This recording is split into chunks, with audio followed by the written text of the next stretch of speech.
Nakatakdang tumaas ang kontribusyon ng Philippine Health Insurance Corporation o PhilHealth sa taong 2024. Sa ilalim ng Republic Act 11223 o Universal Healthcare Act, pinapayagan ng PhilHealth na mag-adjust ng rate ng 0.5% kada taon. Kaya naman para sa 2024, aabot na sa 5% o dagdag na 160 pesos para sa minimum wage earners sa Metro Manila ang kanilang magiging kontribusyon sa State Insurance Company. Magiging 100,000 pesos naman ang ceiling set para sa dating 4%.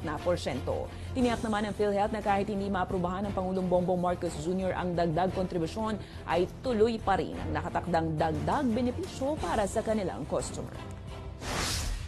Kahit hindi pa matuloy yung contribution increase sapagkat ang pangunahing dahilan kung bakit natin gagawin itong malawakang pagtataas sa benefit packages ay dahil nga po sa inflation na naapektuhan din yung gastusing medikal ng mga pasyente.